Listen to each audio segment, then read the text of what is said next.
Hello everyone, welcome back to our YouTube channel RNCC Nursing Online Coaching and Online Test Series। तो test series से क्या meaning है कि RNCC के official app पे जो कि आपको iOS के लिए मिल जाएगा और एंड्रॉयड के लिए भी है। यहाँ पर हमारा क्या ऑफिशियल ऐप उपलब्ध है और ये हमारा क्या है ऑफिशियल लोगो है। तो यहाँ पर हम अभी कंडक्ट करवा रहे हैं टेस्ट सीरीज को लेके। जैसे अभी नोट सेट चल रहा है, नोट सेट की यहाँ पे टेस्ट सीरीज चल रही है। एक टेस्ट मॉर्निंग में लाइव होता है, एक टेस्ट इवनिंग में लाइव होता है। ठीक है, इस प्रकार से हम टेस्ट वहाँ पे कंडक्ट करवाते हैं। लाइव टेस्ट रहता है, लाइव रैंकिंग वगैरह हम बताते हैं डेली।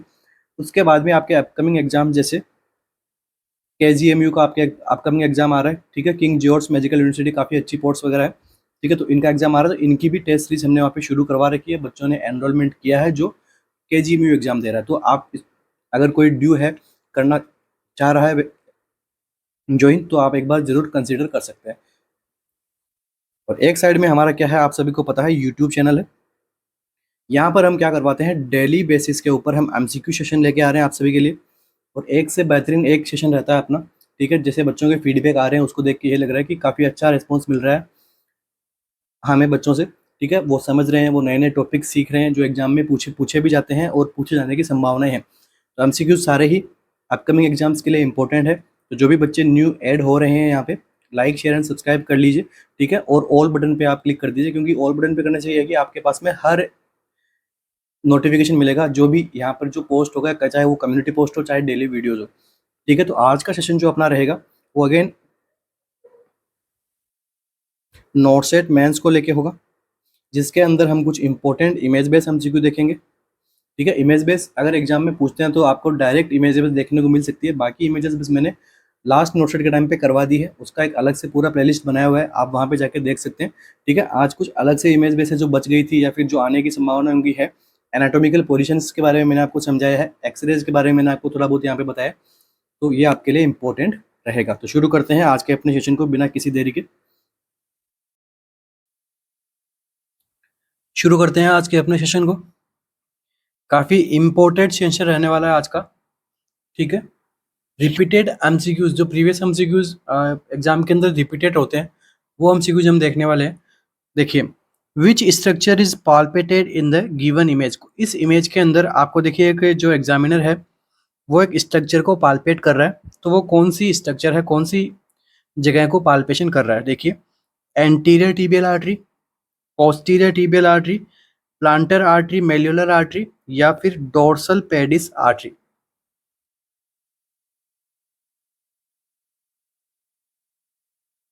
ये MCQ आपने देखा भी होगा प्रीवियस नोट सेट के एग्जाम के अंदर।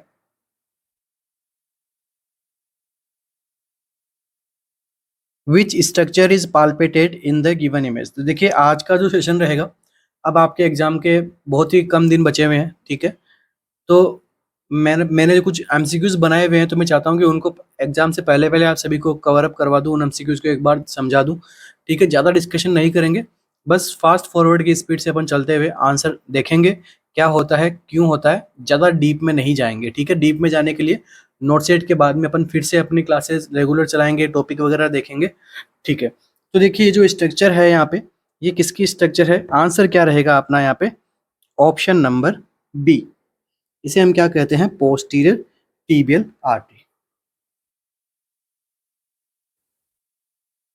अब देखिए कैसे पता लगा आपको ये पोस्टीरियर टीबियल आर्टरी है। तो देखिए यहाँ पर जो देखिए सर्जन का यहाँ पे देखिए क्या, ये क्या अपनी फिंगर जहाँ पे टैप हो रही है, इसके आगे की स्ट्रक्चर जो होती है इसे हम क्या बोलते हैं, मीडियल मेलियोलस।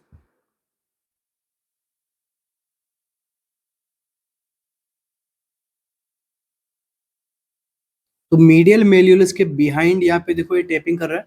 ठीक है, पाल्पेट कर रहा है, तो ये कौन सी आर्टरी होती है यहाँ पे, पोस्टीरियर टीबियल आर्टरी। अब अगर एग्जामिनर इससे थोड़ा फॉरवर्ड सोच के MCQ बनाए, तो क्या MCQ बना सकता है। देखिए, एग्जामिनर आपसे ये पूछ सकता है कि ये फील कहाँ होती है। ठीक है, आगे तो बता दिया मीडियल मेल्यूल से, यहाँ पे पीछे क्या है, और इन दोनों के बीच के सॉफ्ट टिश्यू पे फील हो रही है। तो ठीक है, तो पीछे क्या होता है, जहाँ पे अपन पाल्पेट कर रहे हैं उसके पीछे वाली स्ट्रक्चर को हम क्या बोलते हैं, इसे बोलते हैं एचिलीज टेंडन।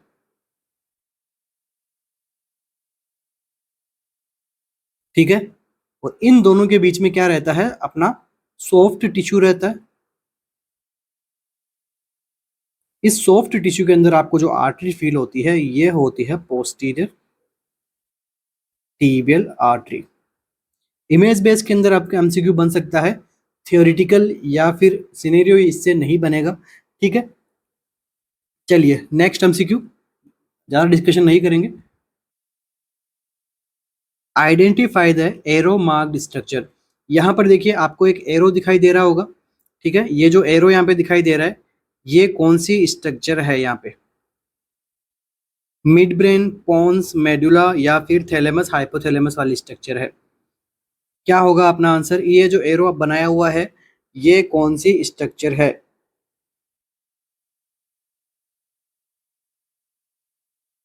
अच्छा, एक बार आप बाकी की आर्टरीज की इमेज देख लीजिए, मैं आप सभी के लिए लेके आया हूँ। अपनी लोअर एक्सट्रीमिटीज के अंदर कौन कौन सी आर्टरी फील होती है आपको, ये देखिए।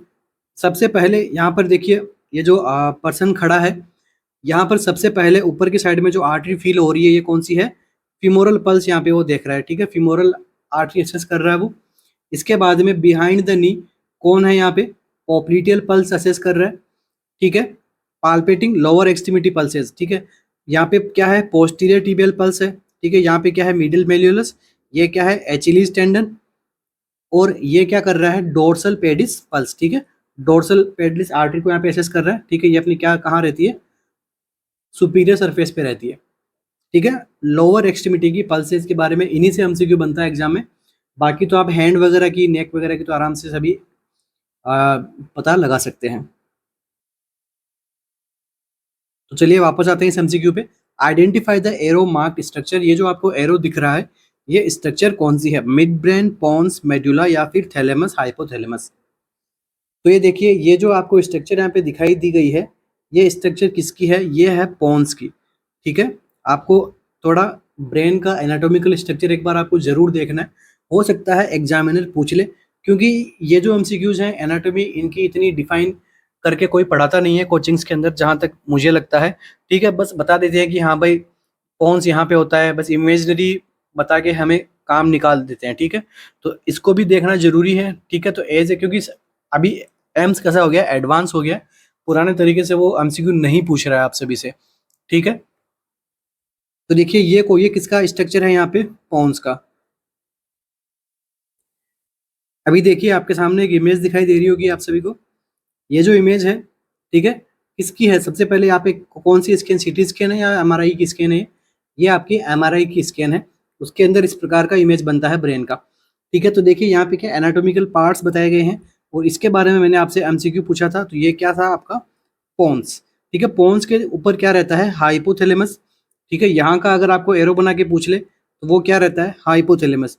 ठीक है, और ये आपने क्या है नीचे पोन्स के जस्ट पीछे क्या रहता है, फोर्थ वेंट्रिकल, और पोन्स के हमारे एकदम पीछे वाली स्ट्रक्चर क्या रहती है, सेरेबेलम। ठीक है, जो पूछने वाली है उन्हीं को ही मैं यहाँ पे बता रहा हूँ, जो आपसे पूछी जा सकती है, क्योंकि ज़्यादा अपन डिफाइन नहीं कर सकते ब्रेन को, उसके लिए एनाटॉमी देखनी पड़ती है ब्रेन की, ये हमें सब कॉलेज में नहीं पढ़ाया जाता है। ठीक है, स्पेशली बहुत कॉलेजेस में नहीं पढ़ाते हैं, अगर बड़े इंस्टीट्यूट है तो वहाँ पे हो सकता है आपको एनाटॉमी आपको दिखा दे प्रैक्टिकल करके ब्रेन का, अगर उनके पास में रहता है पार्ट तो। ठीक है, बाकी मोस्ट ऑफ द कॉलेजेस के अंदर नहीं रहती है फैसिलिटी। ठीक है, इसके बाद में देखिए ग्रे मैटर और व्हाइट मैटर के डिफरेंस करना आपको आना चाहिए।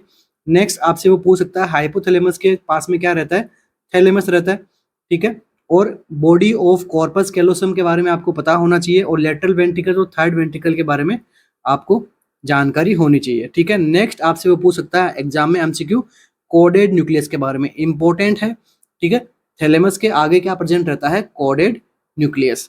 ठीक है, इतना ही आपको ध्यान में रखना है, यहीं से एमसीक्यू बनेगा बनेगा तो इसके बाहर नहीं पूछा जाएगा। इस इमेज में भी आप फिर से देख सकते हो। ठीक है, तो ये आपका क्या हो गया, पोन्स, पोन्स के जस्ट पास में मिड ब्रेन, मिड पोन्स के पीछे क्या रहता है, सेरेबेलम, सेरेबेलम के जस्ट अपर पोस्टीरियर साइड में क्या रहता है, अपर सुपीरियर पोस्टीरियर क्या रहता है, ऑक्सीपिटल लोब, ऑक्सीपिटल लोब के पास में क्या रहता है, पेराइटल लोब, और ये बीच में क्या है आपका, वेंट्रिकल्स, वेंट्रिकल्स के नीचे क्या रहता है, थैलेमस, थैलेमस के पास में टेक्टम, टेगमेंटम वगैरह। ठीक है। और पोन्स के आगे यहाँ पे देखो ये छोटा सा ये है आपकी पिट्यूटरी ग्लैंड, ठीक है। पिट्यूटरी ग्लैंड के पास में क्या रहता है, स्पेनोइडल साइनस, आगे आपका नेजल एयरवे वगैरह वो यहाँ पे सारे चीजें आ जाएगी, ठीक है। पोन्स के नीचे क्या रहता है, मेडुला, ओके। इसके बाद में देखिए आगे क्या है, ये आपका फ्रंटल लोब है, और यहाँ पर ये क्या बन गया, फ्रंटल साइनस, ठीक है। बस इतना आपको ध्यान में रखना है, इमेज देखते ही आपको समझ में आ जाएगा कि यहाँ पे मैंने आपको पढ़ा रखा है। Next MCQ, identify the arrow marked structure. यहाँ पर देखिए आपको एक एरो वापस से दिखाई दे रहा है, इस एरो वाले स्ट्रक्चर को हम क्या कहते हैं, extensor pollicis longus, extensor pollicis Brevis, abductor pollicis longus, या फिर एबडक्टर पॉलिसिस ब्रेविस, या फिर एबडक्टर ब्रेविस।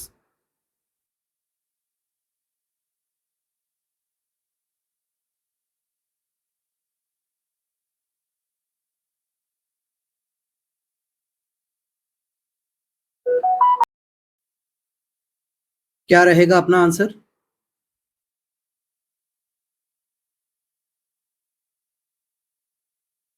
तो देखिए यहाँ पर जो स्ट्रक्चर बन रही है जिसके बारे में आपसे पूछा गया है, इसे हम क्या बोलते हैं, एक्सटेंसर पॉलिसिस लॉन्गस, ठीक है। ये टेंडन रहते हैं, ठीक है।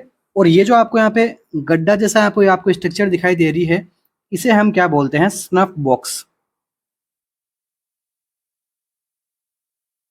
ठीक है। इसके नीचे जो बोन रहती है वो कौन सी रहती है, स्केपोइड, ठीक है। कार्पल बोल कौन सी रहती है, स्केपोइड और ट्रेपेजियम। नाम भूल गए हो या फिर याद है इनके आपको? ठीक है, नहीं पूछे जाएंगे नाम आपसे, आप बेफिक्र रहिए, मगर याद है तो काफी अच्छी बात है।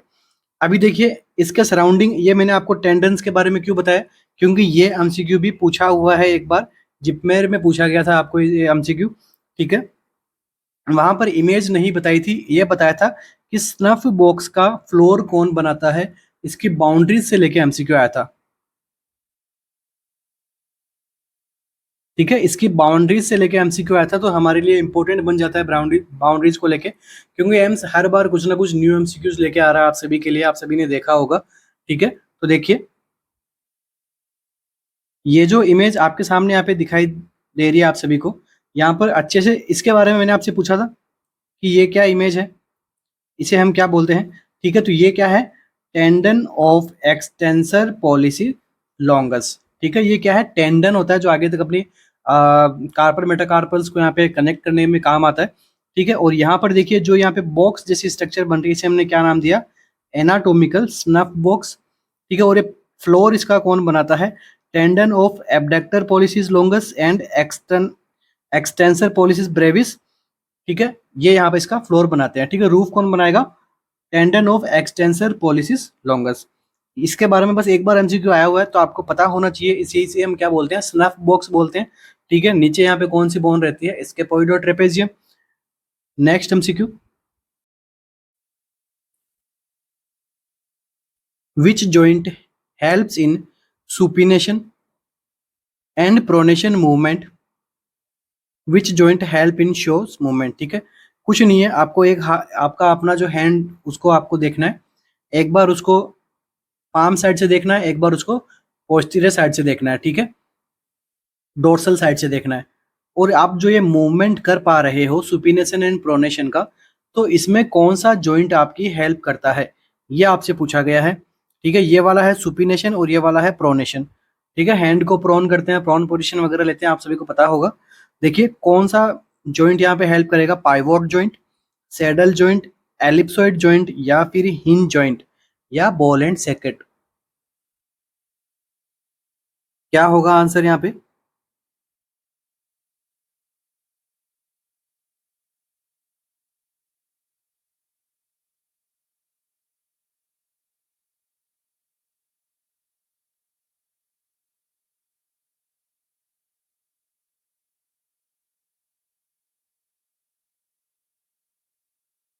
इस यहाँ पर आपका आंसर जो रहेगा वो रहेगा पाइवोट जॉइंट, ठीक है। ये कौन से जॉइंट का एग्जांपल है, या फिर कौन सा जॉइंट इसके मूवमेंट में हेल्प करता है, तो पाइवोट जॉइंट, ठीक है। कंफ्यूज नहीं होना है। तो देखिए यहाँ पर आपके तीन टाइप के एमसीक्यू बन सकते हैं। फर्स्ट एमसीक्यू जो बनेगा वो ये बन सकता है सुपीरियर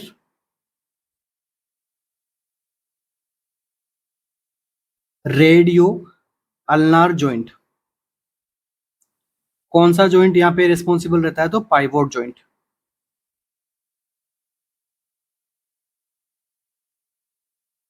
सेकेंड अवन एमसीक्यू की हम बात करें तो ये बन सकता है medial radio ulnar joint.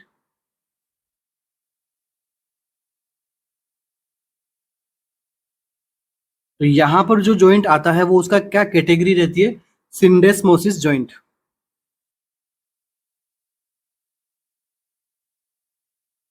Joints के बारे में मेरा पढ़ाया हुआ है, कौन सा जॉइंट में फ्रीली मूवेबल करता है, कौन सा स्लाइटली मूवेबल करता है, कौन सा इमूवेबल जॉइंट होता है। ठीक है, सिनार्थ्रोसिस, डायआर्थ्रोसिस, एमपी आर्थ्रोसिस वगैरह ये सब मैंने पढ़ा रखा है। एक बार एमसीक्यू आया था, gomphosis is the type of joint. ठीक है, गोम्पोसिस जो जॉइंट होता है वो कौन से एग्जाम्पल का जॉइंट है?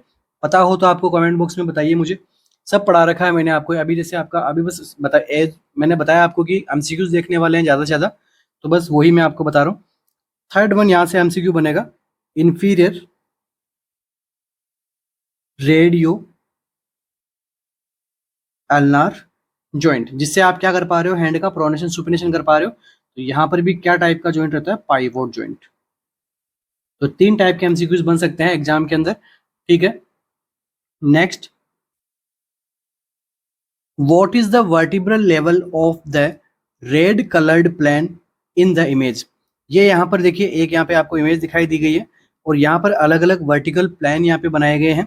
ठीक है, वर्टिब्रल लेवल पे आपको बताना है कि जो रेड कलर का जो प्लान आपको दिखाई दे रहा है यहाँ पे, ओके, रेड कलर का, तो ये जो प्लान है ये कौन सी वर्टिब्रा के लेवल पे बनाया गया है? देखिए, अम्बिलिकस से यहाँ से थोड़ा अपर साइड में है। तो बताइए, at the junction of T12 to L1, lower border of L1, upper border of L2 या फिर अपर बॉर्डर ऑफ L3?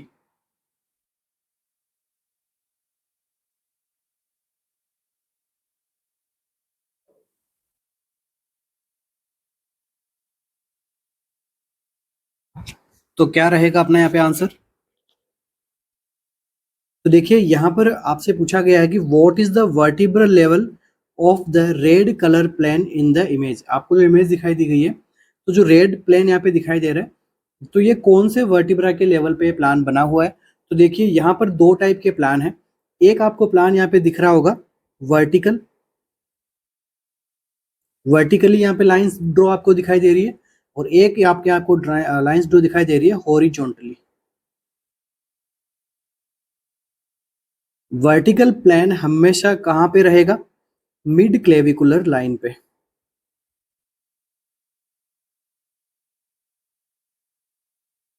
और हॉरिजॉन्टली प्लान नंबर फर्स्ट और नंबर टू कहाँ पे आपको देखने को मिलेगा?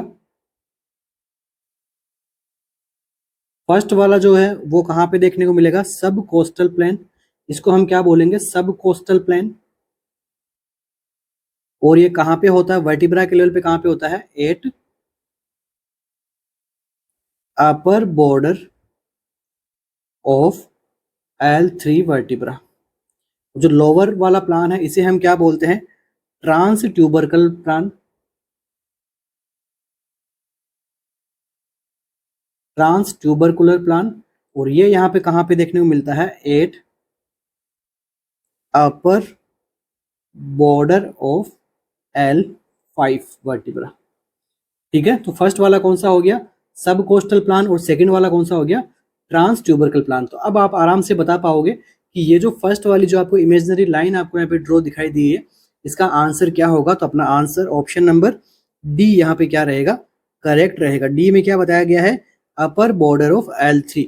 और ये अपना डी में क्या बताया गया? सब कोस्टल प्लान के बारे में बताया गया है। तो डी कौन सा प्लान है? सब कोस्टल प्लान। और इसका लोकेशन क्या होता है? At upper border of L3 vertebra. ठीक है, तो आई थिंक आप सभी के लिए एमसीक्यू न्यू होगा। ठीक है, इंपॉर्टेंट है। एनाटॉमिकल स्ट्रक्चर्स आपको पूछी जाती है, मेंस में भी आपको प्री में भी पूछा था। ठीक है, कितने क्वाड्रेंट्स होते हैं यहाँ तक पूछा था। तो इस टॉपिक का ही नेक्स्ट आगे का पार्ट है ये, कोऑर्डिनेट्स के बारे में आपसे पूछ लिया है, अभी आपसे क्या पूछ सकता है वो प्लान के बारे में पूछ सकता है। हमें एक कदम आगे के बारे में सोच के चलना है। ठीक है, क्लास अच्छी लग रही है तो कमेंट्स जरूर कर दीजिएगा, लाइक शेयर सब्सक्राइब कर दीजिएगा। ठीक है, बार बार कहना है बस। आपको अगर यहाँ पे कुछ नॉलेजेबल लग रहा है, इंपॉर्टेंट चीज़ आप नहीं सीख रहे हो तो एक लाइक तो बनता है, और शेयर भी कर दो अगर अपने दोस्तों को अपने साथ आगे बढ़ता हुआ देखना चाहते हो तो। चलिए, अभी देखिए आपको यहाँ पे अगेन एक इमेज दिखाई दे रही है जिसके अंदर बताया गया है एब्डोमिनल रीजन्स के बारे में। ठीक है, क्वाड्रेंट्स के बारे में नहीं, रीजन्स के बारे में। ठीक है, एमसीक्यू जब आप पढ़ो तो क्वाड्रेंट्स मत करके आ जाना आंसर में, रीजन्स आपसे पूछा गया है तो आप रीजन्स के बारे में बताओगे। ठीक है, तो देखिए सबसे पहले आप क्वाड्रेंट्स देख लीजिए। ठीक है, यहाँ पे क्वाड्रेंट्स आपको आराम से दिख रहे हैं। ये कौन सा हो गया? एपिगेस्ट्रिक हो गया, अम्बिलिकल हो गया, हाइपोगेस्ट्रिक हो गया, लेफ्ट इंग्वानल, राइट इंग्वानल, लंबर और हाइपोकॉन्ड्रियल रीजन के बारे में ये हम सब ने पढ़ा हुआ है। और यहाँ पे जो स्ट्रक्चर बनाई गई है ऊपर की साइड में, ये क्या है? इसका स्टर्नम वाला पार्ट है।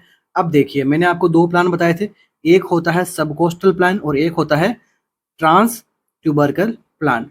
ठीक है, इन दोनों के बारे में हमने पढ़ लिया था। अब एग्जामिनर आपसे पूछ ले ट्रांस पाइलोरिक प्लान को लेके, तो ये कहाँ पे होता है? ये L1 बॉर्डर के अपर साइड में होता है।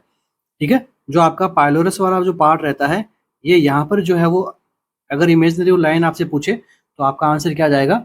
Trans pyloric plan. बट हमसे क्या पूछा गया था? हमसे पूछा गया था सब कोस्टल प्लान के बारे में।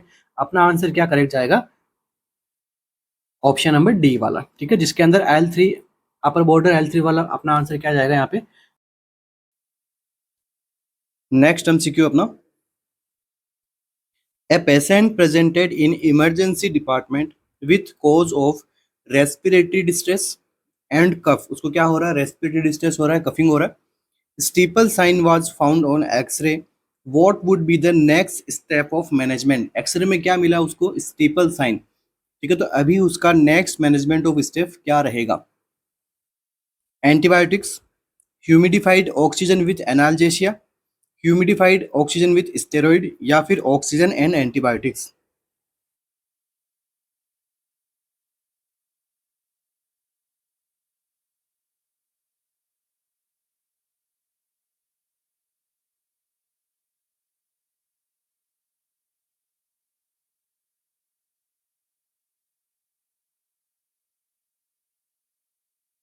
क्या रहेगा आंसर? तो देखिए ये जो कंडीशन आपके सामने है, इस कंडीशन को हम क्या बोलते हैं? एक्यूट लैरिंगो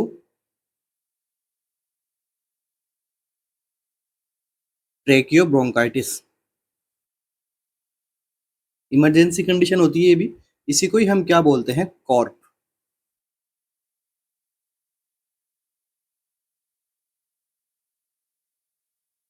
इमरजेंसी होता है एक्यूट एपिग्लोटाइटिस और कॉर्प वाली कंडीशन। ठीक है, सबसे पहले आपने देख लिया कि ये डिजीज कंडीशन कौन सी है, क्योंकि यहाँ पे रेस्पिरेटरी डिस्ट्रेस हो रहा है और मैंने आपको पढ़ाया था स्टीपल साइन और मैंने आपको एक्यूट एपिग्लोटाइटिस वाले दोनों आपको साइन बताए थे एक साथ में।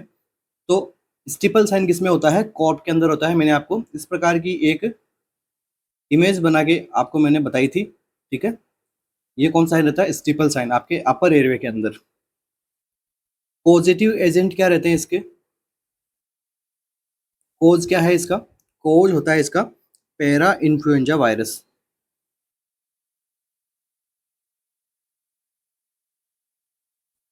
इसे टाइप पूछ ले आपको तो टाइप 1, 2 एंड 3। जब आप एक्सरे देखोगे तो एक्सरे में क्या देखने को मिलेगा आपको? Narrow airway. और जो साइन आता है यहाँ पे वो कौन सा साइन आता है? Steeple sign. जो भी आज की क्लास से ही शुरू कर रहा है हमारा सेशन, वो प्रीवियस क्लास देख ले, प्रीवियस की 2 क्लास देख ले, वहां पे मैंने पढ़ाया हुआ है। तो देखो इस कंडीशन के अंदर प्रायोरिटी मैनेजमेंट क्या रहेगा? ठीक है, देखिए यहाँ पर अपना ऑप्शन नंबर सी यहाँ पे क्या रहेगा? करेक्ट रहता है। ठीक है, प्रायोरिटी मैनेजमेंट क्या रहेगा? ह्यूमिडिफाइड ऑक्सीजन देना उसको और स्टेरॉइडल थेरेपी उसको प्रोवाइड करवानी है। ठीक है, next MCQ, after emergency tracheostomy patient presented with surgical emphysema. ठीक है, इमरजेंसी में ट्रेकियोस्टोमी की गई थी और अभी पेशेंट को क्या हो गया है? Surgical emphysema. What is the most likely reason? इसका मोस्ट लाइकली रीजन क्या हो सकता है? High tracheostomy, tight suture around tracheostomy site, tear 2 posterior wall of trachea या फिर block in the tracheostomy tube. Emergency के अंदर ट्रेकेस्टोमी करवाई गई है, ऐसा नहीं कि इमरजेंसी में कर दी, ओटी के अंदर होती है, ठीक है, एकदम स्टेरिलिटी के साथ में होती है, मगर इमरजेंसी कंडीशन के अंदर की गई है। हो गया होगा अपर एयरवे कॉन्स्ट्रिक्ट वगैरह कोई प्रॉब्लम हो गई होगी, ठीक है। अभी उसको क्या हो गया, सर्जिकल एम्फाइसीमा। एम्फाइसीमा भी कौन सा है, बैक्टीरियल नहीं है, सर्जिकल है। तो ध्यान रखना, प्रैक्टिकल एमसीक्यू है एक प्रकार से आपके लिए। तो इसको सिनेरियो कैसे बना सकते हैं, आपको बताएगा भाई एक पेशेंट है जिसके अपर एयरवे के अंदर कुछ उसने खा लिया या फिर कुछ प्रॉब्लम हो गया, पॉइजन पॉइजन वगैरह ले लिया तो अपर एयरवे जल गया उसका, ठीक है। फिर उसके आपको साइन सिम्टम बता देगा, रेस्पिरेटरी डिस्ट्रेसनेस हो रहा है, ठीक है, थोड़ा एफर्ट लगा रहा है रेस्पिरेशन करने के लिए बॉडी से, ठीक है, इस प्रकार के आपको साइन दे देगा। फिर पूछेगा कि बेबी उसको क्या कर दी हमने, इमरजेंसी में ट्रेकेस्टोमी कर दी। अब ट्रेकेस्टोमी करने के बाद में उसको हो गया एम्फाइसीमा। एम्फाइसीमा भी कौन सा, सर्जिकल एम्फाइसीमा। तो अब इस प्रकार से सिनेरियो भी बन सकता है इस पे। तो सर्जिकल एम्फाइसीमा होने का सबसे ज़्यादा चांसेस क्या रहता है,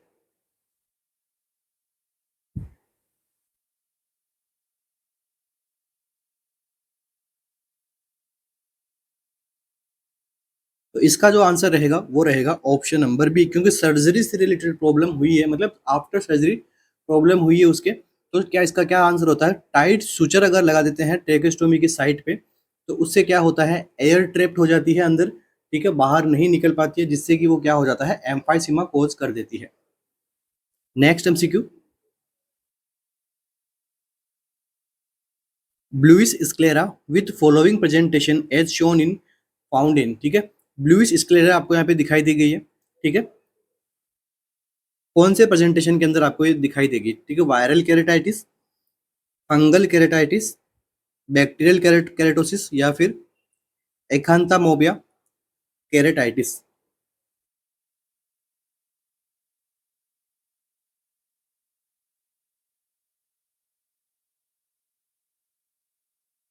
तो देखो, मैंने जब इससे पहले एक बार ये एमसीक्यू सोल्व करवाया हुआ मैंने, उसमें भी मैंने आपको सेम इमेज दिखाई थी। उसमें मैंने आपको बताया था अल्सर के बारे में, अल्सर के बारे में बताया था। अगर आपको वो याद है तो बताइए यहाँ पे किस टाइप के अल्सर आपको दिखाई दे रहे हैं, ठीक है। आपको आई के अंदर आप एग्जामिन कर रहे हो, यहाँ पर किस टाइप के अल्सर है पेशेंट को, और आंसर क्या रहेगा।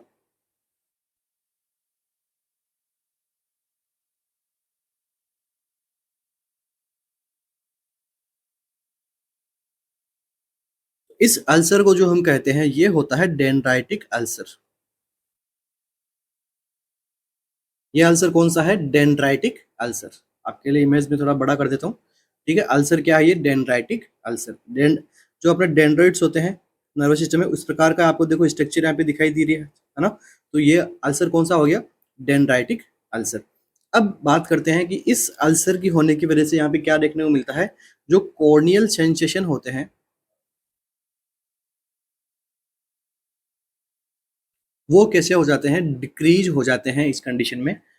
पॉजिटिव एजेंट क्या रहता है, तो वो रहता है HSV टाइप 1, ठीक है। ये यहाँ पे मोस्ट कॉमन पॉजिटिव एजेंट रहता है। ये क्या है, herpes सिम्प्लेक्स वायरस। तो ये क्या है, वायरल केरेटोसिस। आ गया समझ में, ऑप्शन नंबर ए अपना क्या रहेगा यहाँ पे, करेक्ट रहेगा। Next MCQ, in a measles epidemic, एक मीजल्स की एपिडेमिक हुआ है एक जगह पे, measles vaccine is given to the baby at 7 month of age.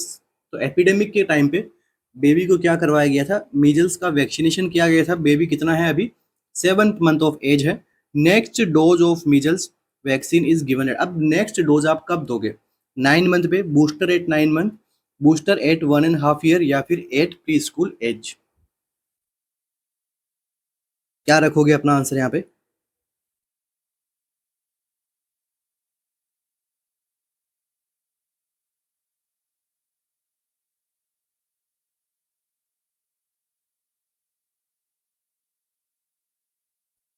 तो देखिए, जब इस प्रकार की कंडीशन होती है तो मतलब एपिडेमिक हो या फिर कोई डिजास्टर वाली कंडीशन हो, इन कंडीशंस के अंदर अगर पेशेंट को, या फिर न्यूबॉर्न, या फिर जो बच्चे रहते हैं इन्फेंट वाले, उनके अंदर क्या हो, वैक्सीनेशन करते हैं इनके लिए।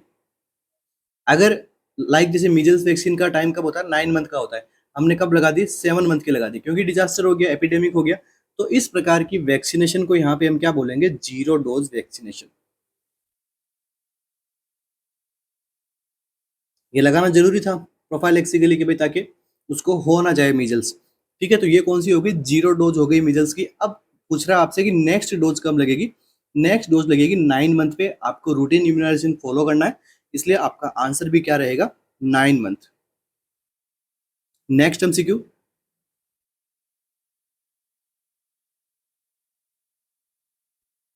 a person lost both of his hand in a machine, for that he lost his job, unable to write and do not machine work। एक पर्सन क्या काम कर रहा था किसी मशीन पे, उससे उसके क्या हो गए, दोनों हाथ लॉस हो गए। ठीक है, क्यों हो गए, क्योंकि अब वो सही से काम नहीं कर पा रहा है, अनेबल टू राइट कुछ लिख नहीं पा रहा है, और मशीन वर्क भी नहीं कर पा रहा है। What is the impairment here. अब आपसे यहाँ पे पूछ लिया कि यहाँ पे इम्पेयरमेंट क्या है, disability, loss of both hand, unemployed, या फिर नो मशीन वर्क। अब तक आपने जो एमसीक्यू सोल्व किए थे वो ये किए थे कि डिसेबिलिटी, इम्पेयरमेंट वगैरह ये क्या होता है, ठीक है, कब बोला जाता है इनको। अब आपको इसमें एग्जाम्पल दे दिया, फिर अब पूछ लिया कि यहाँ पे ऑप्शन में इम्पेयरमेंट क्या हुआ है।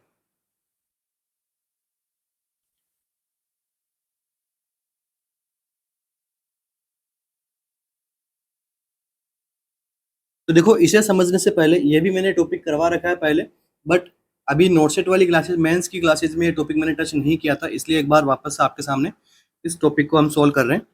तो ये जो टॉपिक है, ये अपन पढ़ते हैं। इसके अंदर देखो 4 कैटेगरी होती है,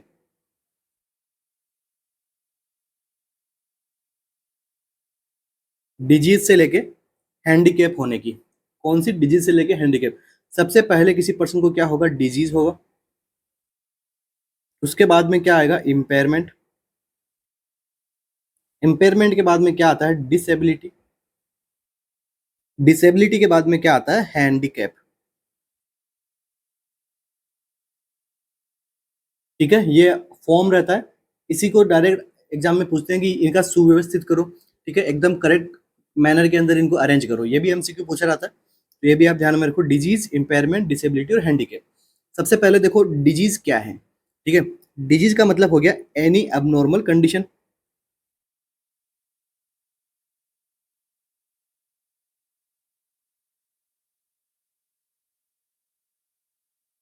जो कि क्या कर दे, बॉडी के फंक्शंस के अंदर इम्पेयरमेंट कर दे। ठीक है, मतलब कोई भी बॉडी की ऐसी एबनॉर्मल कंडीशन, उसको हम क्या बोलेंगे, डिजीज बोलेंगे। ठीक है, लाइक एग्जाम्पल हम क्या देखें, accident.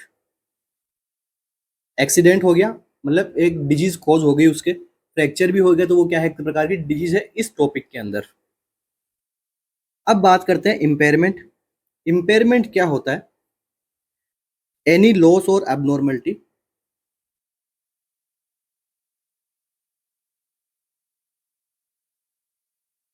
Of physiological and anatomical,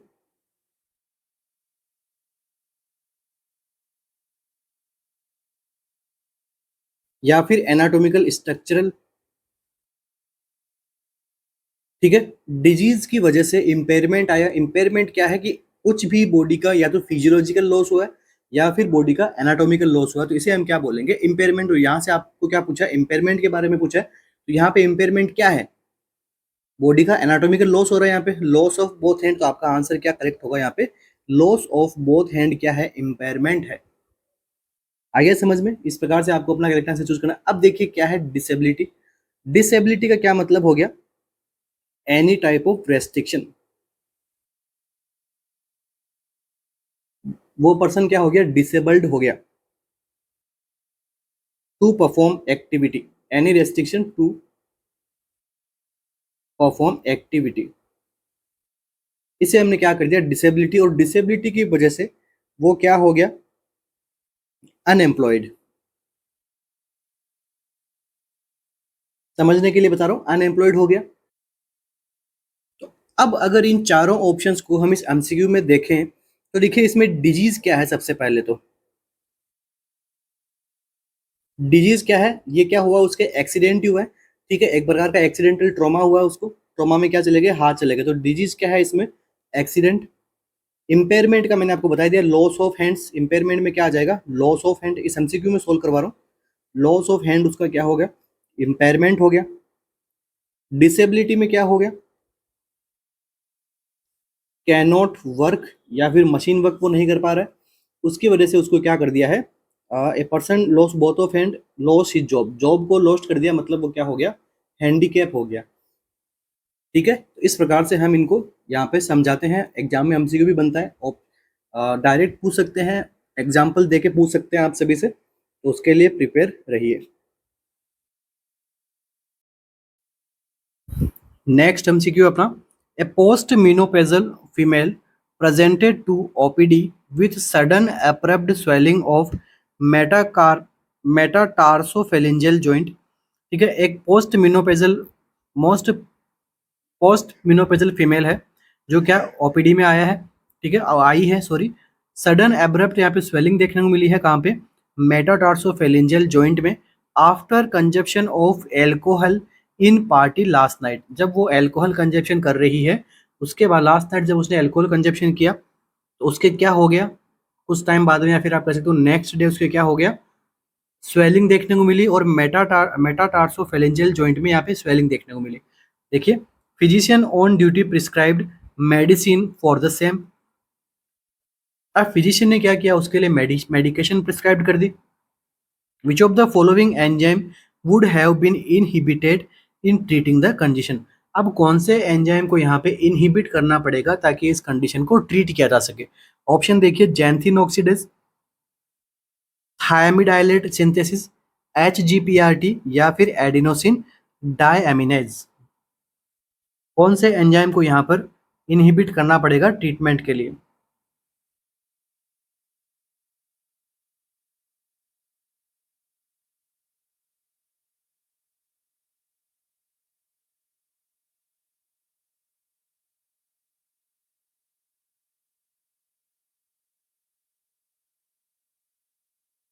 HGPRT का क्या मतलब होता है, एक ये भी एक क्या रहता है, एंजाइम रहता है, इसका क्या मीनिंग होता है, तो देखिए, हाइपोजेंथिन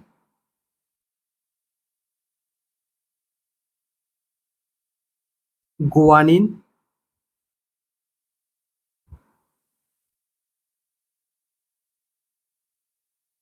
फॉस्फो राइबोजिल ट्रांसफेरेज। ठीक है, स्पेलिंग थोड़ी ऊपर नीचे हो सकती है, स्पेलिंग आपको नहीं पूछेंगे कि भाई करेक्ट स्पेलिंग क्या है इस एंजाइम की, बस ध्यान में रखना, ये HGPRT का मतलब ये होता है। तो देखिए यहाँ पर फिजिशियन कौन सी मेडिकेशन देगा, तो देखो ये जो कंडीशन आपको दिखाई दे रही है यहाँ पे, ये किसकी कंडीशन है, ये है एक्यूट गाउट की। ठीक है, कंडीशन किसकी है, एक्यूट गाउट की। तो एक्यूट गाउट के अंदर क्या देखने को मिलता है, रैपिड ऑनसेट, यहाँ पे क्या देखने को मिलता है, जॉइंट पेन।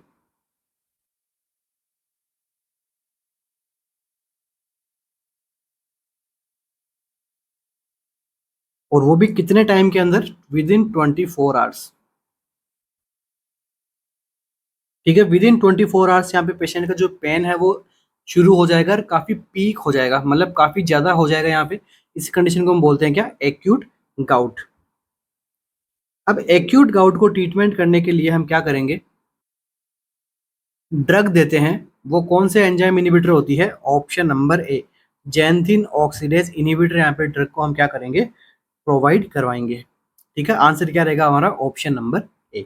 नेक्स्ट एमसीक्यू, ये शायद मैंने आपको पहले करवा रखा है एमसीक्यू, शायद ऑप्शन ये करेक्ट था, उसके अंदर भी हो सकता है एमसीक्यू नया हो।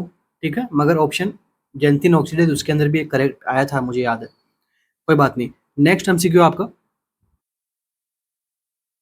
A patient with glaucoma and also suffering from bronchial asthma. एक पेशेंट है जिसको ग्लूकोमा है, साथ में वो किससे सफर कर रहा है, ब्रोंकियल अस्थमा में, अस्थमा है उसको। विच of the following anti glaucoma drug should be avoided, यहाँ पर कौन सी ड्रग को अवॉइड करोगे आप। ग्लूकोमा के साथ में अगर पेशेंट को ब्रोंकियल अस्थमा भी है तो कौन सी एंटी ग्लूकोमा ड्रग को अवॉइड करना है, टीमोलोल, पाइलोकार्पिन, कार्टेलोल, या फिर ब्रीमोनिडिन। कौन सी ड्रग को अवॉइड करेंगे यहाँ पे?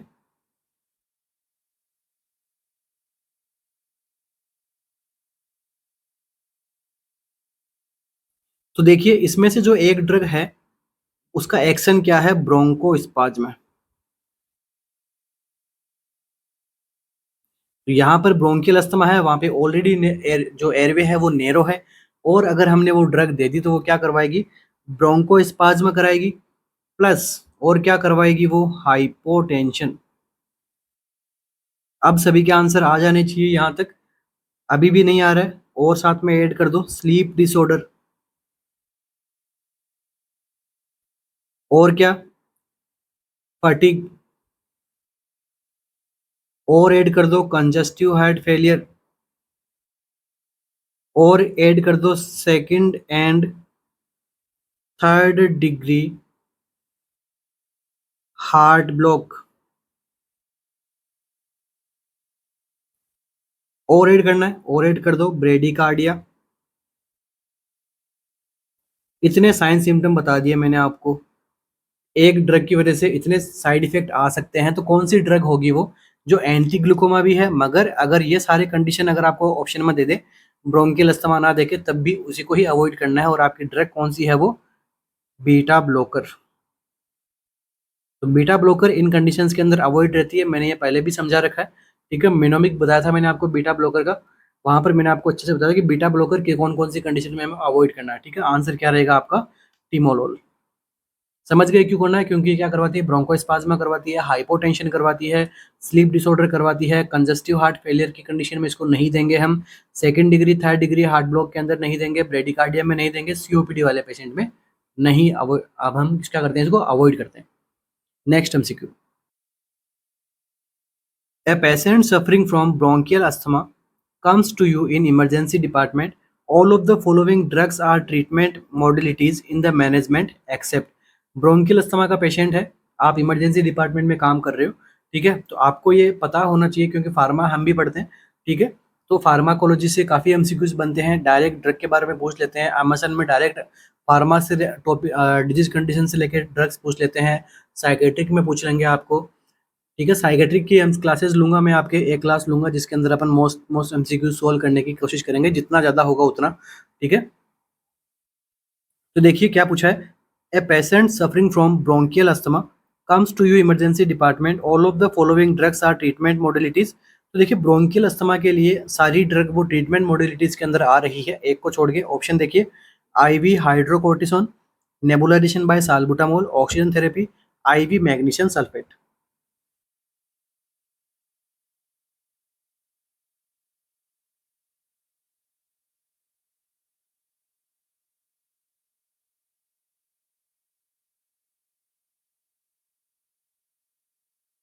आप सभी को पता है मैग्नीशियम सल्फेट किसके अंदर काम आता है, एक्लेम्शिया वाली कंडीशन में क्या करता है, कन्वर्जन को यहाँ पे स्टॉप करता है। तो मैंने आपको ये भी बताया कि एंटी एपिलेप्टिक ड्रग नहीं है मैग्नीशियम सल्फेट, ये क्या करता है, ब्रेन की ब्लड सप्लाई को बढ़ाता है, जिसकी वजह से कन्वर्जन्स नहीं आते हैं, ठीक है। जब हाइपरटेंशन होता है तो नेरो हो जाती है वेसल्स, ठीक है, नेरो होगा तो प्रेशर बढ़ेगा, प्रेशर बढ़ेगा तो यहाँ पे ब्लड सप्लाई ब्रेन का डिस्टर्ब होगा, वो क्या करेगा, ब्रेन में फिर कन्वर्जन्स आएंगे, बॉडी में कन्वर्जन्स आएंगे, लाइफ थ्रेटनिंग कंडीशन है।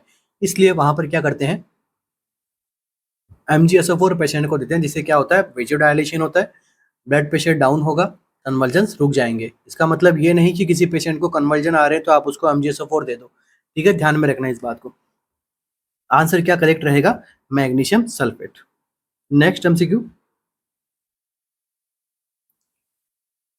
a 29-year female with history of hypercoagulative disorder visiting OPD for anticoagulation treatment, ठीक है। एक 29 ईयर फीमेल है जो जिसको क्या हिस्ट्री है, हाइपर कोगुलेटिव डिसऑर्डर है, ठीक है। एंड जो ओपीडी में आपको पास में आया है, ठीक है, पेशेंट आया आपके लिए, और एंटी कोगुलेशन ट्रीटमेंट के बारे में वो डिस्कस कर रहा है। विच of the following should be avoided in first trimester of pregnancy. अगर वो फीमेल प्रेग्नेंट है तो यहाँ पर हम उसके अवॉइड करेंगे। तो ये एमसीक्यू मैंने आपको पहले भी करवा रखा है, वहां पर ये पूछिए, यहाँ वहां पर एमसीक्यू ये था कि प्रेगनेंसी के अंदर किस प्रकार के एंटी कोगुलेशन को अवॉइड करते हैं, और यहाँ पर इसने थोड़ा सिनेरियो बना के बता दिया अपने को। तो आपका आंसर सेम ही रहेगा, चेंज नहीं होगा। वारफेरिन फर्स्ट ट्राइमेस्टर में नहीं देते हैं तो क्या देते हैं? हिपेरिन। ठीक है, फर्स्ट ट्राइमेस्टर में जो है हमेशा हिपेरिन को काम में लिया जाता है। क्यों? क्योंकि ये क्या कॉज कर देता है? Fetal warfarin syndrome.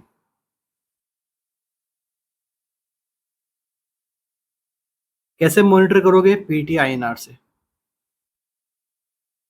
चलिए नेक्स्ट एमसीक्यू।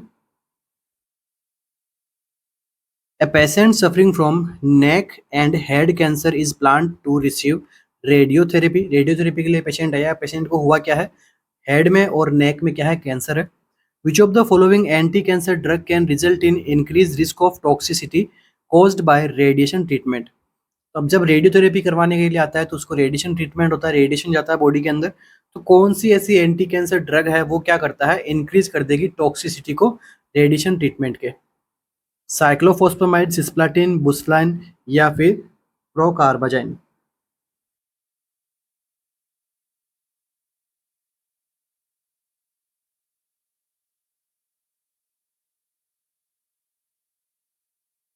तो देखिए क्या पूछा गया आपसे, रेडिएशन ट्रीटमेंट के अंदर जो आपसे एंटी कैंसर ड्रग काम में ली जाती है तो उनमें से कौन सी ड्रग है जिसके साथ में टॉक्सिसिटी आपको ज़्यादा देखने को मिलेगी? Result in increasing risk of toxicity. कौन सी ड्रग है जो ज़्यादा टॉक्सिक हो जाएगी पेशेंट के लिए? रेडिएशन ट्रीटमेंट के दौरान कौन सी ऐसी ड्रग हम देंगे जिससे पेशेंट को ज़्यादा टॉक्सिसिटी होने की संभावनाएं हैं? अब टॉक्सिसिटी कोई सी भी हो सकती है, अभी देखेंगे कौन सी टॉक्सिसिटी होती है। देखो ऑप्शन क्या है? साइक्लोफॉस्फेमाइड, सिस्प्लाटिन, बुसफ्लैन या फिर प्रोकार्बाजाइन। तो यहाँ पर आपका जो आंसर रहेगा वो रहेगा सिस्प्लाटिन। ठीक है, सिस्प्लाटिन यहाँ पर क्या कोज करवा देगी? सिस्प्लाटिन जो है यहाँ पे कोज करवा देगी ऑटोटॉक्सिसिटी। और क्या करवा सकती है? नेफ्रोटॉक्सिक। ठीक है, इसलिए इसको यहाँ पे जो है वो प्रिकॉशंस के साथ में हमें काम में लेना पड़ेगा। ये देखिए साइक्लोफॉस्फेमाइड, साइक्लोफॉस्फेमाइड क्या करवा सकता है? Cystitis plus hemorrhage, hemorrhagic cystitis. Busulfan क्या करवा सकता है? Pulmonary fibrosis. मगर इन सब में सबसे ज्यादा टॉक्सिसिटी क्या करवाती है? वो ड्रग कौन है? सिस्प्लाटिन। इसलिए अपना आंसर भी क्या रहेगा? Option number B. Next MCQ. A young patient who has familial history of bipolar disorder in his father। एक यंग पेशेंट है तो उसमें फेमिलियल हिस्ट्री है बाइपोलर डिसऑर्डर की उसके फादर में, and has now come to OPD with symptom of mania. अभी वो पेशेंट दिखाने के लिए आया है, ठीक है, हॉस्पिटल में वो आया है मैनिया के सिम्टम्स लेके। His genetic testing shows positivity for recessive inheritance of gene involve in mania. अब जब आपने उसकी जेनेटिक टेस्टिंग की तो वहां पर आपको क्या मिला है? रिसेसिव इनहेरिटेंस मिला है, मैनिया को लेके जीन्स मिले हैं उसमें। Which of the following mood stabiliser given to him as most effective treatment. अभी आपको उसका क्या करना है? ट्रीटमेंट करना है। तो डॉक्टर जो है वो कौन सी यहाँ पे ड्रग प्रिस्क्राइब करेगा उसके लिए? वाल्पोरेट, लिथियम, कार्बामाजेपाइन या फिर ओलांजेपाइन। यहाँ पर हम लिख देते हैं बाय हेल्थ केयर प्रोवाइडर। कौन सी ड्रग यहाँ पे प्रोवाइड करेगा उसको? वेल्पोरेट, लिथियम, कार्बामाजेपाइन, ओलेंजापाइन। इसका जो आंसर रहेगा उसकी मैंने अलग से कंप्लीट क्लास ली है। ये ड्रग आपको खुद को पढ़ के भी जाना है क्योंकि इससे इंपॉर्टेंट एमसीक्यूज बनते हैं एग्जाम के अंदर, सिनेरियो बेस्ड एमसीक्यू भी बनते हैं। ठीक है, तो देखिए यहाँ पर क्या बताया गया है। देखो बाइपोलर डिसऑर्डर उसके फैमिलियल हिस्ट्री में रह चुकी है। तो देखिए एक ड्रग होती है जो बाइपोलर डिसऑर्डर के अंदर काम आती है। बाइपोलर डिसऑर्डर की ड्रग ऑफ चॉइस होती है वो कौन सी होती है? लिथियम। आंसर भी क्या जाएगा? लिथियम। अब देखो नेक्स्ट यहाँ से एमसीक्यू जो बनेंगे वो बनेंगे इसके साइड इफेक्ट से, क्योंकि लिथियम के साइड इफेक्ट भी पूछे जाते हैं। तो क्या क्या साइड इफेक्ट आएगा? ल्यूकोसाइटोसिस, इसके अलावा ट्रेमर्स। अगर आपसे पूछे मोस्ट कॉमन साइड इफेक्ट कौन सा है तो वो होता है ट्रेमर्स। नेक्स्ट यहाँ पे क्या देखने को मिलेगा, हाइपोथायरॉयडिज्म। और क्या देखने को मिलेगा, इंक्रीज यूरिन। इसलिए आपको अगर लिथियम के साथ में डाययूरेटिक्स का यूज नहीं करना चाहिए, क्योंकि डाययूरेटिक्स का जब आप यूज करोगे तो ज़्यादा यूरिन पास आउट होगा, लिथियम का बैलेंस इम्बैलेंस होगा, टॉक्सिसिटी कॉज करवा देगी। इसलिए लिथियम के साथ में हमेशा आपको सोडियम बैलेंस रखना जरूरी होता है, डिजॉक्सिन के साथ में पोटेशियम बैलेंस रखना जरूरी होता है। अब देखिए यहाँ से एक इम्पोर्टेंट और एमसीक्यू बनेगा, ये एमसीक्यू बनेगा आपका, अवॉइड इन प्रेगनेंसी।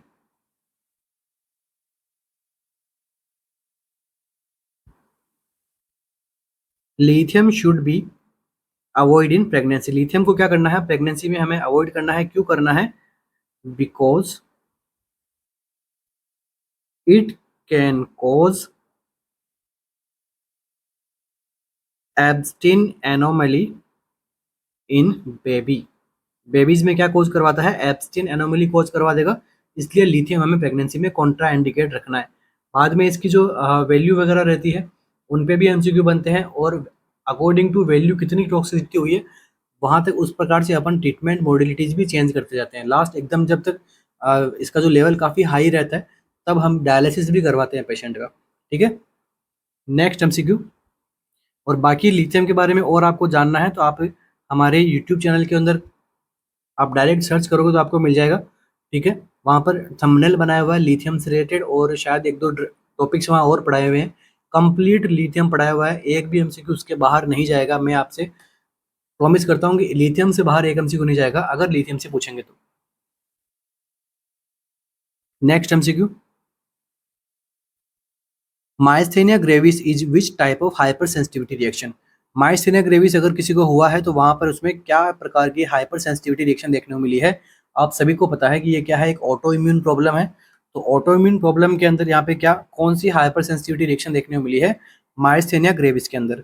ये भी मेरा टॉपिक पढ़ाया हुआ है। ठीक है, अब देख लीजिए क्या है, टाइप 1, टाइप 2, टाइप 3, टाइप 4।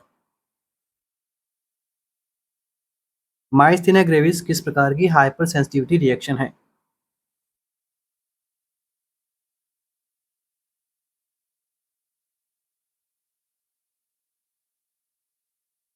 तो इसका जो आंसर होगा वो होगा टाइप 2।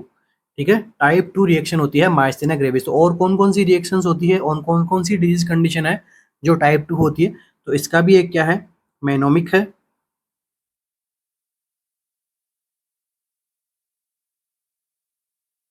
देखिए क्या है ये, my blood group is R H positive. ये आप कभी नहीं भूलोगे, मैं प्रॉमिस करता हूँ आपसे, अगर आपने इसको अच्छे से समझ लिया है तो। देखिए एम से क्या हो जाएगा, एम और वाई से माइस्थेनिया ग्रेविस। आरएनसीसी बस सिखाता ही नहीं है, आपको मेमोराइज भी करवाता है, याद भी करवाता है किस तरीके से करना है। ठीक है, ताकि आप एग्जाम के टाइम पे भूलो ना, ज़्यादा ओवर थिंक ना करो, एकदम एकदम से आपको याद आ जाए। देखिए माई से क्या हो गया, माइस्थेनिया ग्रेविस। ब्लड से क्या आ जाएगा, ब्लड ट्रांसफ्यूजन रिएक्शन।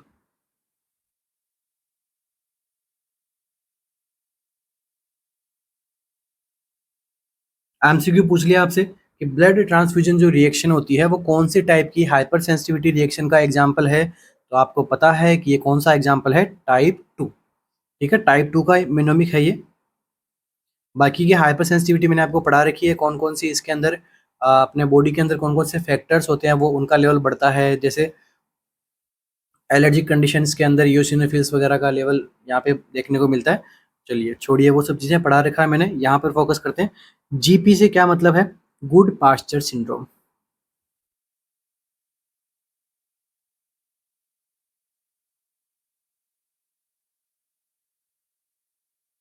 और इसके अलावा ग्रेव्स डिजीज।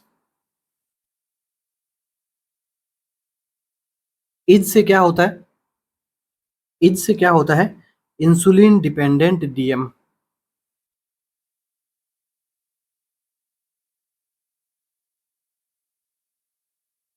आरएच से क्या हो जाएगा,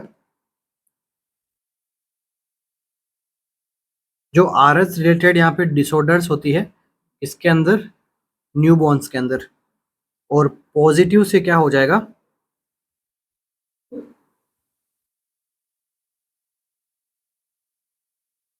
पैम्फिगस वल्गरिस।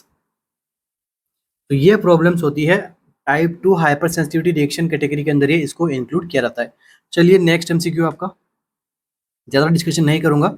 मैं चाहता हूं कि जल्दी से जल्दी आपको ये सारे टॉपिक्स एमसीक्यूज मिल जाए, ताकि अगर इनमें से 5 to 10 एमसीक्यूज का अपन मान के चल रहे हैं कि आपके एग्जाम में देखने को मिलने की संभावनाएं हैं, अगर इनमें से 5 भी एमसीक्यू मिल जाते हैं आपके, तो आपका जो डेली का 1 आवर आपने यहाँ पे जो दिया है आरएनसीसी के साथ में आप बने हो, ये आपके लिए 100% आपके लिए काफ़ी अच्छा साबित होगा। आपके चॉइस के अंदर आप जो एम्स चाहते हो वो चॉइस मिलने में आपके लिए काफ़ी हेल्पफुल रहेगा ये। और बाकी मैं कंफर्म कर रहा हूँ, नेक्स्ट जो नोटसेट आएगा उसके प्री में तो ये सारे एमसीक्यूज आप लोगों के लिए बहुत ज़्यादा बेस्ट होने वाले हैं। तो एक बार ज़रूर उसके लिए रिमाइंड कर देना, या अपने फ्रेंड्स को ये शेयर कर सकते हो जो नेक्स्ट प्री की प्रिपरेशन कर रहे हैं उनके लिए। क्योंकि यहाँ पर देखिए मोस्ट ऑफ द एमसीक्यूज अपने क्या रहते हैं, वन लाइनर भी रहते हैं, प्रैक्टिकल भी रहते हैं, सिनेरियो भी रहते हैं। और ज़्यादा कौन से रहते हैं, वन लाइनर, क्योंकि वन लाइनर से आपके प्रैक्टिकल भी बनते हैं, सिनेरियो बेस्ड एमसीक्यू भी बना सकते हैं। क्योंकि इसके अंदर ऐड क्या करना होता है, साइंस सिम्टम ऐड कर दो, हिस्ट्री ऐड कर दो, सिनेरियो बेस्ड बन गया। चलिए next MCQ, cell responsible for graft rejection are. Graft rejection अगर कोई हो रहा है अपनी बॉडी में, उसके लिए कौन सी सेल जो होती है रेस्पॉन्सिबल होती है, NK cell, T cell, B cell या फिर प्लाज्मा सेल। ग्राफ्ट रिजेक्शन से कौन सी, ग्राफ्ट रिजेक्शन के अंदर कौन सी सेल रेस्पॉन्सिबल होती है, natural killer cell, T cell, B cell या प्लाज्मा सेल। तो देखिए यहाँ पे बात हो रही है ग्राफ्ट रिजेक्शन को लेके। मैंने आपको पढ़ा रखा है acute graft rejection, hyper acute graft rejection और क्रोनिक ग्राफ्ट रिजेक्शन। और मैंने आपको ग्राफ्ट के टाइप भी बता रखे हैं प्रीवियस क्लासेस के अंदर। और अभी आपको पूछ लिया कि ग्राफ्ट रिजेक्शन जो हो रहा है वो कौन सी सेल वहाँ पे रेस्पॉन्सिबल है, तो आंसर क्या रहेगा, B, T cell.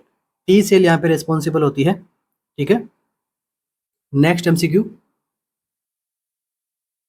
A patient is suffering from iron deficiency anemia. What is the stain used to confirm the iron storage depletion? एक पेशेंट है, क्या सफ़र हुआ, वो आयरन डिफिशिएंसी एनीमिया है उसको। अब कौन सा स्टेन आप यूज करोगे ये पता लगाने के लिए कि जो आयरन का जो स्टोर है उसमें कमी आई है, इंपॉर्टेंट बन जाता है अपने लिए। ऑप्शंस देखिए, Algerian red, methylene blue, Persian blue या फिर वॉन कोसा। कौन से स्टेन का यहाँ पे यूज में लेंगे, ताकि ये देख सके हम कि हमारी बॉडी के अंदर आयरन के जो स्टोरेज है उसके अंदर कमी देखी गई है। इस प्रकार से आप इसको देखोगे।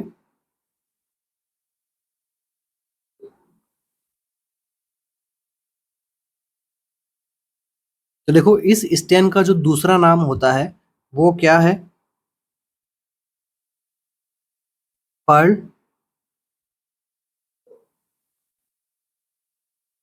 Pearls stand. तो यहाँ पर अपना आंसर क्या रहेगा, पर्सियन ब्लू स्टेन। ठीक है, पर्सियन ब्लू स्टेन की मदद से हम देख सकते हैं कि हमारी बॉडी के अंदर किस प्रकार से आयरन का डिप्लेशन हुआ है तो कितना हुआ है, क्या हुआ है। ठीक है, ये सब चीज़ें हम इसके अंदर देख सकते हैं। और यहाँ पे क्या आता है, पेशेंट का डार्क ब्राउनिश कलर यूरिन आ सकता है। ठीक है, तो डार्क ब्राउन कलर यूरिन कब देखने को मिलेगा, जब आप एक्सेसिव ब्लड ट्रांसफ्यूजन करवा देते हो, उसके अंदर पेशेंट का यूरिन जो है वो डार्क ब्राउन कलर का देखने को मिल सकता है। चलिए next MCQ, test not done during blood transfusion. During blood transfusion कौन सा टेस्ट हम नहीं करवाते हैं, HIV 1 and 2, hepatitis B, hepatitis C या फिर हेपेटाइटिस ए। कौन सा टेस्ट है अपन ब्लड ट्रांसफ्यूजन के अंदर नहीं करवाते हैं, क्या रहेगा आंसर। ये तो बेसिक एमसीक्यू है, सभी का सही होना चाहिए। अगर आपने अच्छे से हेपेटाइटिस के बारे में पढ़ा है तो आप आज इसका आंसर दे सकते हो, क्योंकि कौन सा है ऐसा हेपेटाइटिस है जो ब्लड से नहीं फैलता है, तो आंसर क्या रहेगा, ऑप्शन नंबर ए।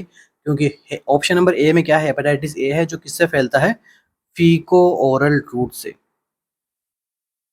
बस आपका थोड़ा प्रेजेंस ऑफ माइंड कॉन्शियस अब थोड़ा होके अपना आंसर सेलेक्ट करने हैं आपको। एग्जाम टाइम में भी आपको ऐसे ही करना है। सारे ऑप्शंस आपके पढ़े हुए मिलेंगे, ऐसा कुछ नहीं है जो आपका नया नहीं है, क्योंकि आपने प्री निकाला है, मतलब आपने अच्छी प्रिपरेशन की है। Next MCQ, cat scratch disease is caused by. ठीक है, कैट स्क्रैच डिजीज जो है वो किसके द्वारा कोज होती है, उसका ऑर्गेनिज्म क्या है, बॉर्डेटेला हैंसलेन, टोक्सोप्लाज्मोसिस, बी क्वेंटाना या फिर B bacilliformis cat scratch disease caused bye.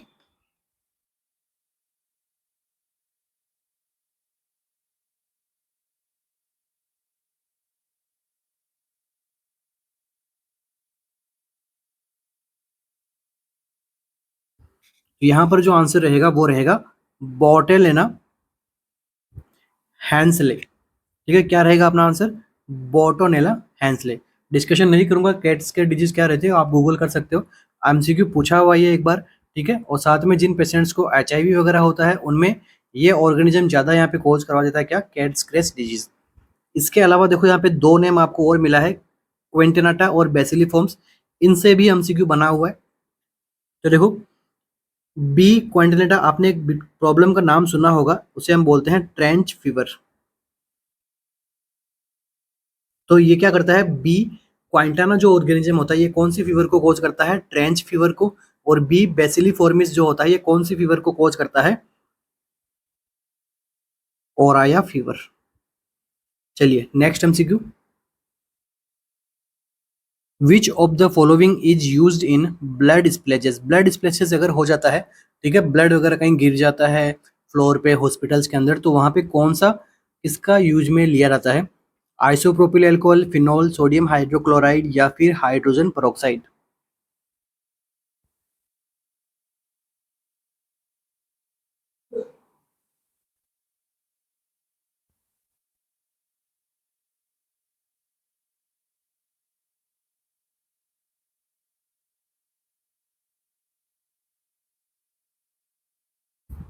क्या रहेगा आंसर हमारा? ये तो सभी का करेक्ट होगा। ठीक है, फंडामेंटल सबकी स्ट्रांग रहती है जहां तक मुझे लगता है। तो देखिए, ब्लड स्प्लैशेस वगैरह अगर कहीं हुआ है, अगर ब्लड स्प्लैशेस आपको ऑप्शन में नहीं देता, एग्जामिनर आपको बोल देता है कि इन्फेक्शियस स्पिल हो गया। इन्फेक्शियस स्पिल क्या हो सकता है? फीसेस हो सकता है, यूरिन हो सकता है। ठीक है, तो इनके अंदर भी हमें क्या काम में लेना है? इसके अंदर भी क्या रहेगा अपना आंसर? करेक्ट रहेगा हाइड्रोजन सोडियम हाइपोक्लोराइड। आंसर क्या रहेगा? Sodium hypochloride. आइसोप्रोपिल अल्कोहल किस में रहता है? हैंड सैनिटाइजर में।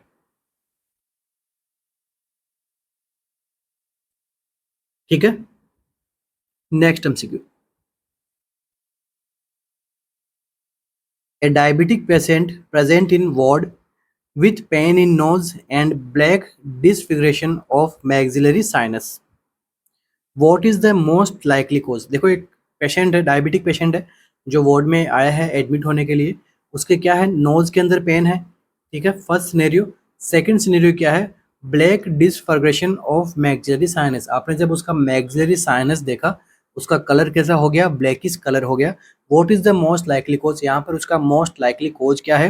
म्यूकोरमाइकोसिस, क्रोनिक राइनोसाइनोसिस, या फिर एलर्जिक फंगल राइनोसाइनसाइटिस, या फिर मैक्सिलरी साइनस ओस्टियोमाइलाइटिस? यहाँ पर क्या करेक्ट रहेगा?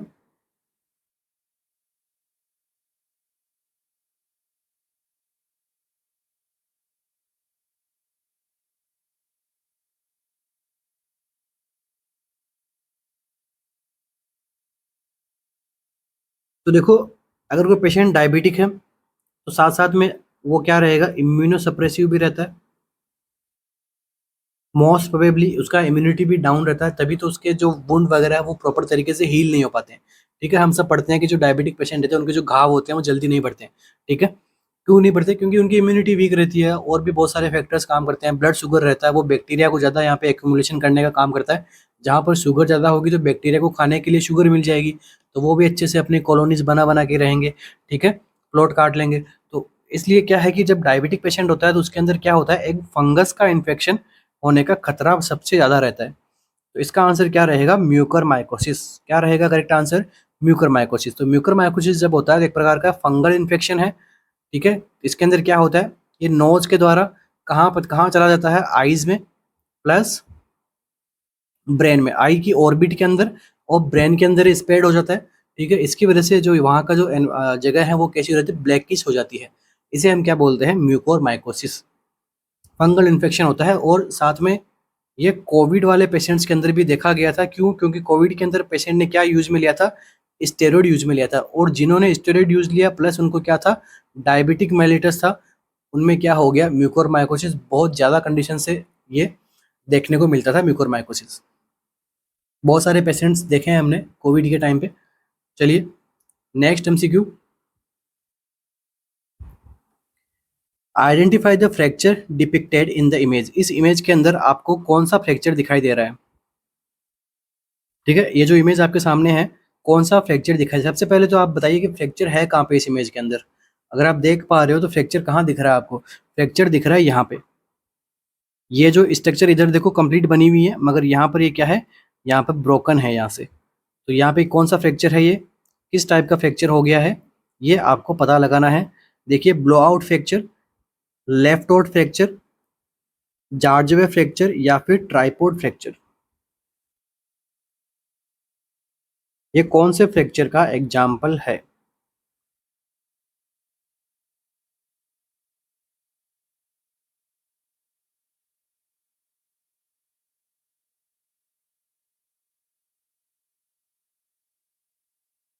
तो ये देखिए यहाँ पर आपका आंसर क्या रहेगा? ये जो फ्रैक्चर आप सभी को यहाँ पे दिख रहा है, ये फ्रैक्चर किसका एग्जाम्पल है? Blow out fracture. कौन सा फ्रैक्चर है? ब्लो आउट फ्रैक्चर है। बॉक्सिंग वगैरह करते हैं तो उनके डायरेक्ट इधर फेस पे अगर पंच लगता है तो उसके यहाँ पे क्या है, इस प्रकार का फ्रैक्चर जो है वो देखने को मिलता है। बाकी के फ्रैक्चर्स की इमेज देख लेते हैं हम। अभी जो आपके सामने इमेज है, ये कौन सी इमेज है? Blow out fracture.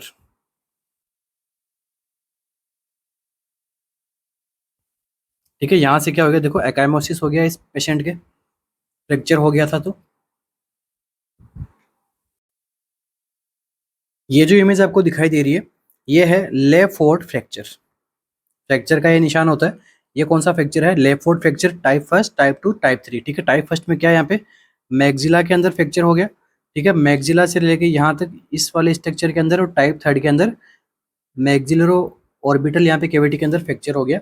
इस फ्रैक्चर को हम क्या बोलते हैं? Left fort fracture. ट्रॉमा वाले केसेस के अंदर इस प्रकार के फ्रैक्चर देखने को मिलते हैं।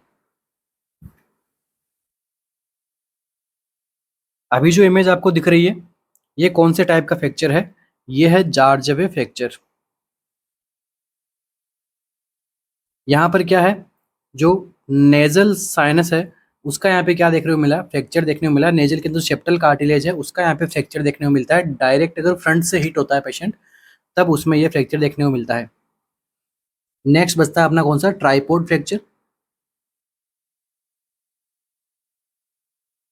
यहाँ पर जो आपको इमेज दिखाई दे रही है, ये क्या है? ट्राइपोड फ्रैक्चर, मतलब तीन जगह फ्रैक्चर एक साथ में देखने को मिलता है।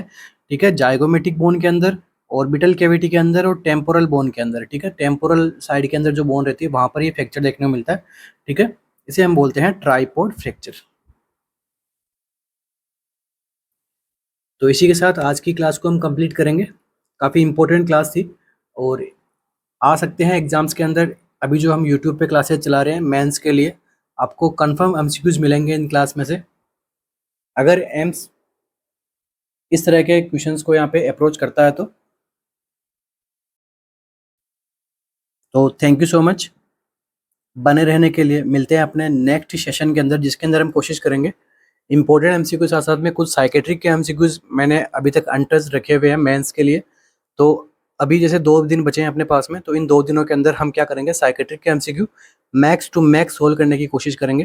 ठीक है, जिसके अंदर आपको उससे ड्रग्स भी रहेंगे, डायरेक्ट जो अपने सिम्टम्स रिलेटेड जो टॉपिक्स रहते हैं उनसे हम डील करने वाले हैं। ठीक है, इस प्रकार का अपना आगे का 2 दिन का यहाँ पे अपना स्केड्यूल रहेगा। कोई भी क्लासेस को मिस नहीं करेगा। 7th को अपना एग्जाम है, 6 तक अपनी क्लासेस आएगी। ठीक है, तो एक बार आप सभी को ये सब बात ध्यान में रखना है और अपनी प्रिपरेशन को कंटिन्यू करना है, सेल्फ मोटिवेटेड रहना है। ठीक है, और हल्की सी एंजाइटी होना अच्छी बात है, इसको बस ज़्यादा मत बढ़ा लेना, क्योंकि माइल्ड एंजाइटी जो होती है वो हमेशा गोल ओरिएंटेड होती है। और एग्जाम में एक बार एमसीक्यू आ गया था कि किस प्रकार की एंजाइटी जो होती है वो गोल ओरिएंटेड होती है, तो माइल्ड एंजाइटी। अगर अभी आप सभी में क्या हो रहा है, माइल्ड एंजाइटी हो रही है, तो अच्छी बात है। ठीक है, ये आपको गोल ओरिएंटेड बनाती है, गोल से भटकने नहीं देगी। ठीक है, तो ये सब बातों को आपको ध्यान में रखते हुए आपका एग्जाम देना है, टाइम मैनेजमेंट करना है। टेस्ट सीरीज अगर आप सोल्व कर रहे हो तो बहुत अच्छी बात है, नहीं तो जरूर प्रैक्टिस कीजिए 1-2 दिन में। 2-3 तो एटलीस्ट आप टेस्ट दे ही पाओगे। और नेगेटिव मार्किंग कम से कम करनी है, कैसे करोगे? जो एमसीक्यू आपको आ रहा है डायरेक्ट उस ऑप्शन पे नहीं जाओगे, चारों ऑप्शंस को देखना है और एक्सक्लूड करते हुए अपने आंसर पे जाना है। Like A B C D में सी करेक्ट है, आपको पता है सी करेक्ट है, मगर आपको फिर भी ए बी और डी देखना है, उनको हटाना है और लास्ट में अपने आंसर पे जाना है। ऐसे आपका देखो टाइम तो लगेगा मगर आपकी नेगेटिव मार्किंग कम होगी। और टाइम नहीं लगाना चाहते आप तो आप क्या करो, अपनी क्वेश्चन प्रैक्टिस करो। क्वेश्चन प्रैक्टिस कहाँ पे करोगे? टेस्ट सीरीज के अंदर। तो आरएनसीसी की टेस्ट सीरीज आप सभी के लिए काफ़ी ज़्यादा हेल्पफुल रहेगी। प्री में भी रही थी और मेंस में भी रहेगी, और आंसर आने जब एग्जाम होने के बाद में हम जब पेपर सॉल्यूशन कराएंगे तब हम आपको यहाँ पे बताएंगे भाई कितनी हमारी टेस्ट सीरीज जो है वो हेल्पफुल रही है। तो wish you all the best, thank you so much बने रहने के लिए। मिलते हैं अपने नेक्स्ट सेशन में। Thank you.